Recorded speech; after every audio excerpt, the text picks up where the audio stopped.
Alors, donc, vous le savez sûrement, la Russie met en avant ses valeurs traditionnelles. Qui dit traditionnel sous-entend donc un peu, enfin dire en tout cas en Europe, on sous-entend donc vieux jeu, enfin périmé, je veux dire non démocratique et tout qui va avec. Oui, je veux dire, on est un peu, enfin dire, tradition veut dire vieux, non évolué, voilà. Je dis pas que ça veut dire ça pour les Russes, mais c'est comme ça qu'on sous-entend souvent en Occident. Parce qu'en Occident, on est donc des évolués et on part d'un principe que donc le sexe vous a été donc attribué à la naissance, ben, par on sait pas qui d'ailleurs, je sais pas, comme ça, c'était, je dis, toi, c'est ça, c'était arbitraire, voilà. Donc c'était attribué d'une façon arbitraire, voilà. La nature n'a rien à voir là-dedans, voilà. Et nous, donc, comme on est donc très fort et très genre capable de son destin, on a le droit de le changer. Voilà. On ne précise pas forcément que donc les changements, premièrement, donc vous pouvez plus faire des bébés. Voilà. Enfin, ça c'est plutôt un avantage parce qu'il paraît qu'on est trop nombreux en Europe. Voilà. Enfin. Voilà. Donc pas faire des bébés, que donc vous êtes obligé de prendre des traitements extrêmement coûteux. Bon, parce qu'ils vont être extrêmement coûteux. Hein. Ils vont pas être remboursés à vie. Non, n'arrivez pas. Hein. À un moment donné, ce sera donc de votre poche qu'il faudra les payer.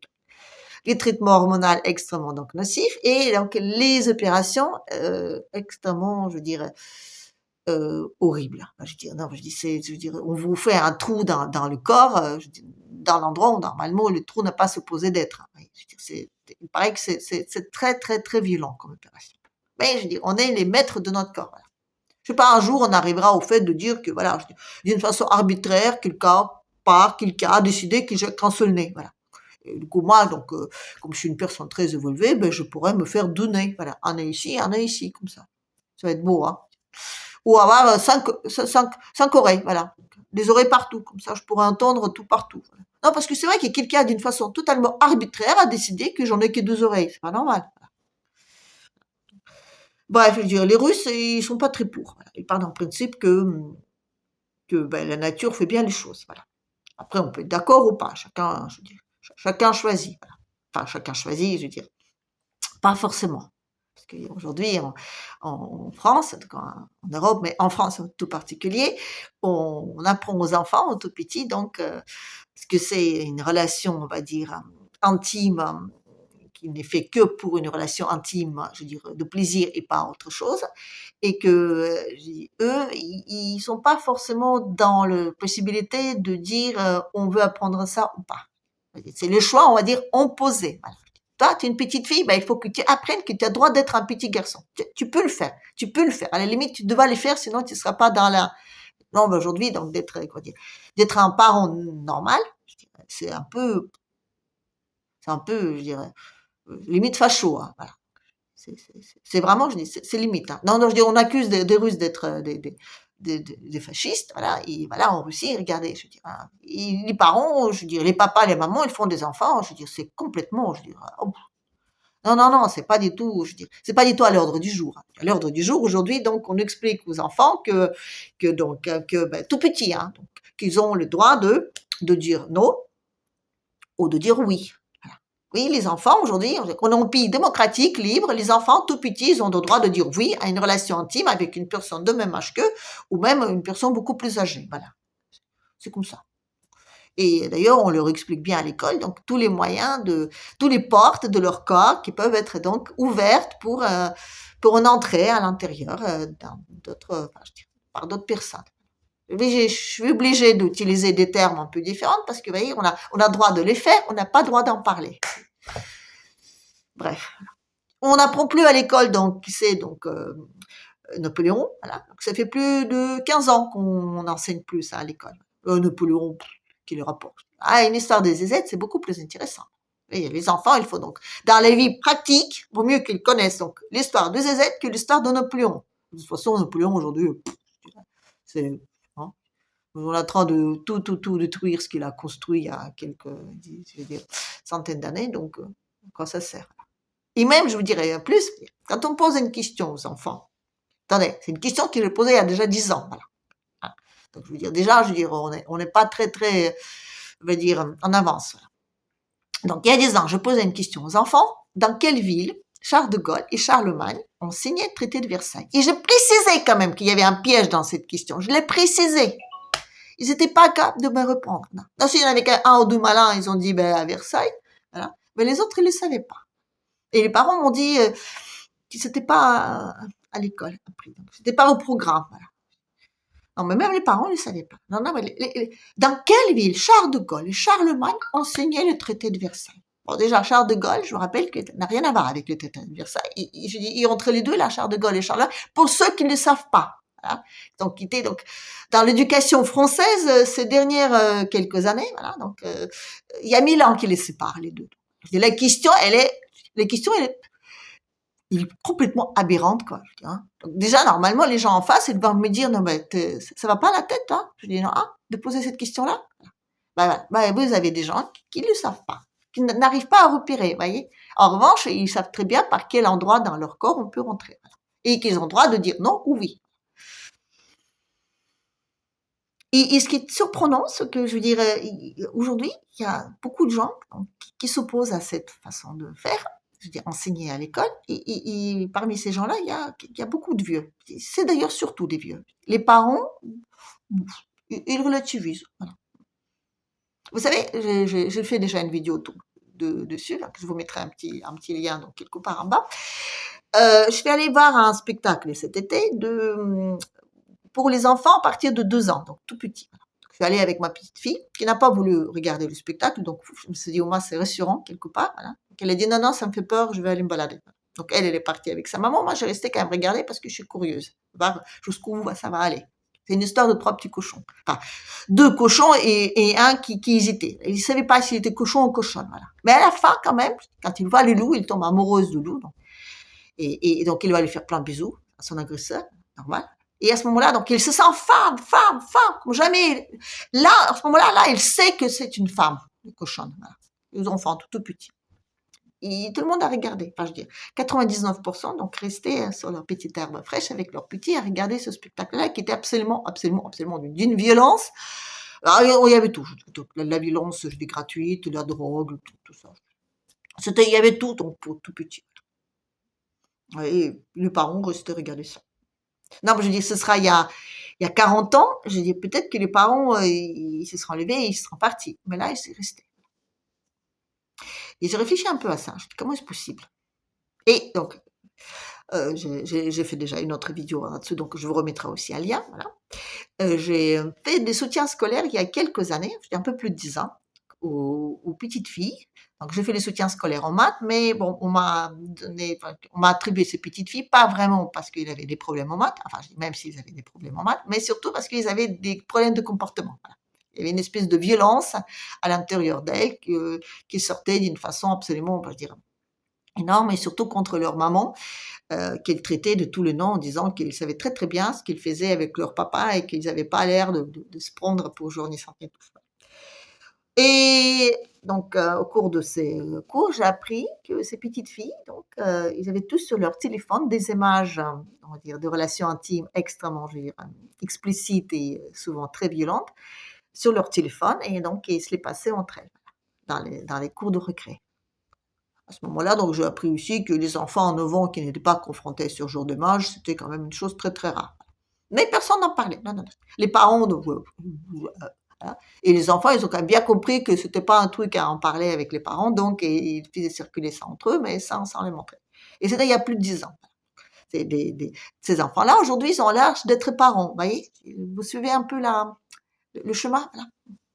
Et moi, quand je voulais en parler, c'était pas évident. Voilà. Non, on voulait pas me croire. Sauf une fois. Une fois, donc, c'est la maman qui est venue me voir, donc, parce qu'elle a pris sa fille en flagrant délit. Voilà. Et donc, je lui ai un peu expliqué donc la chose. J'en profitais de ce fait parce que c'est la maman. Donc, à un moment donné, je peux pas lui dire c'est comme ça. Elle peut pas me dire que non, c'est faux parce que je dirais, elle était mise devant les faits accomplis. Voilà. Je lui ai expliqué un peu les choses et puis l'histoire était finie que la petite était renvoyée donc dans la famille d'origine de maman au Maroc. Voilà. Et après ça, on m'a expliqué gentiment qu'il fallait que j'arrête avec ma propagande. Je suis complètement périmé, vieux, et je dirais, et celle donc qui empiétait sur la liberté de la personne, voilà, parce que, vous voyez, je veux dire, c'est comme ça que ça va finir. Ils vont être envahis dans les pays où ça va être pire, voilà. Donc, ce que je veux dire, c'est que oui, je suis d'accord qu'aujourd'hui, on n'a pas expliqué ça aux petits. Si on pose une question à moi, on dit, ben, à partir de quel âge on doit parler aux enfants de façon dont on dit pratiquer ce genre de choses. Voilà. Moi, selon moi, je dirais, allez, normalement, pas, en tout cas pas avant la puberté. Pour moi, je dis, une bonne âge, c'est, normalement, je dis, dans ma tête, hein, je veux dire, c'est à peu près 16 ans, pas avant. Voilà. Mais le problème, c'est que je dis, à 16 ans, c'est déjà trop tard. Je dis, ils les ont déjà tous vus, ces images-là. Oui, tu es en train d'expliquer à une gamine de 2 ans ce que c'est. Elle te dit, mais attends, là, et où? Je dis, hein? Non, mais je dis ça, les gamines, ils m'ont quand même posé la question. Je dis, attendez, 12, 13 ans. Et ils m'ont quand même demandé si je pratiquais donc des relations, on va dire, euh, pas très, on va dire, catholiques. Voilà. Et là, je dis, bah, premièrement, ça ne vous regarde pas, c'est mon intimité. Et puis, secondement, je dis, bah, attends, d'où ça vous vient, voilà. Pour elle, donc, c'était ça. Si on sait donc, on va dire, comment ça marche, on est quelqu'un, on est respecté, limite, vous voyez. C'est, voilà. Non, c'est absolument horrible, hein, cette situation-là. C'est vrai, comment lutter contre ça, je sais pas. Parce que de dire que oui, donc on ne doit pas l'enseigner à l'école, d'accord. Mais je dis, mais bon, déjà, les parents même, ils étaient confrontés à ça, vous voyez. Donc, pour elle, ils partent en principe qu'il vaut mieux d'en parler aux enfants plutôt qu'ils soient confrontés à ça sur le téléphone qui circule dans les salles dans les récrés entre les mômes, quoi. Même les mômes qui n'ont pas d'accès parce que donc il y a un contrôle parental parce que les parents donc ils font tout pour que ça circule pas sur leur téléphone. Là, ils le voient sur les autres téléphones. Donc de toute façon, je veux dire, ça circule. Donc voilà, oui, on commence à expliquer ça aux enfants de 3, 4 ans. Tu dis oui, peut-être qu'on arrive à leur expliquer avant même qu'ils l'ont vu, parce que c'est ça l'image pour eux de ce que c'est une relation. C'est ce qu'on voit sur leur téléphone, voilà. Donc oui, c'est pas normal, mais donc d'un côté, c'est vrai que c'est quand même, je veux dire, c'est absolument horrible. Je veux dire, voilà, ce qu'on on leur fait lire et ce qu'on leur explique au moment à l'école, mais en même temps, je dis, ils le savent déjà. Donc on les apprend quelque part à rien. Et quoi faire contre ça? Bon. Bon, oui, en Chine, donc, ils ont fait du fait que quand les téléphones repèrent une image d'un enfant jaune et donc ils ne leur donnent pas accès à de diverses choses. Bon, ils arrivent à contourner ça. Comme disent les Russes aussi, je veux dire, les mômes très vite, ils vont chercher ce genre d'image donc sur leur téléphone et ils savent très bien comment contourner les protections parentales. On interdit aujourd'hui les téléphones à l'école. Bon, on l'interdit d'utiliser, on n'interdit pas d'apporter. Donc, on ne sait pas ce qu'ils font. Je dis, c'est une problématique, je veux dire, assez, un petit peu, je dire, un petit peu mondiale. Voilà. Il y a des pays qui luttent, il y a des pays qui ne luttent pas, mais si on ne lutte pas contre ça déjà à la base, je dis, si on n'interdit pas tout court ce genre d'image sur le téléphone, on n'arrivera à rien. Mais surtout, je pense que la seule façon peut-être de lutter contre ce genre de choses, c'est peut-être justement d'en parler. Et d'en parler, je dirais pas tel que c'est, donc enseigner aux enfants tous les moyens de rentrer dans leur corps divers et variés, et donc les possibilités de dire non ou oui, voilà, c'est absolument ahurissant. Mais surtout d'en parler entre les parents, les enfants, pourquoi pas les professeurs. Oui. Il faut que le tabou cesse là-dessus, quoi. Il faut que les parents eux-mêmes, même s'ils ont été confrontés à ce genre d'image, donc il y a quelques années, peuvent dire, oui, j'étais confronté à ce genre d'image, ça m'a fait du bien. Et tout ça. Moi, j'ai appris ça il y a quelques temps, j'ai appris donc de la part de mes enfants. Donc, je leur ai parlé du fait que, voilà, moi, j'ai fait des soutiens scolaires et donc j'ai vu des gamines qui m'ont montré ce genre d'image en disant que, même moi, je dis, je suis vieille complètement, je dis, vieux jeu là, parce que moi, j'étais choquée par ce genre d'image. C'était normal. Donc, quand j'ai parlé de ça à mes enfants m'ont dit, bah, tu sais, maman, nous aussi, on les a vus. Vous voyez? Mes enfants, ils ont plus de 30 ans aujourd'hui. Et c'est aujourd'hui que je l'ai appris, enfin, il y a quelques semaines. Vous voyez? Si j'aurais posé cette question-là, si en tant que parent, je partais d'un principe que ça existe, peut-être que, vous voyez, le fait de communiquer, peut-être d'en parler, de mettre ça comme un fait qui existe, voilà, tout court, peut-être que ça permettrait de l'éviter, voilà.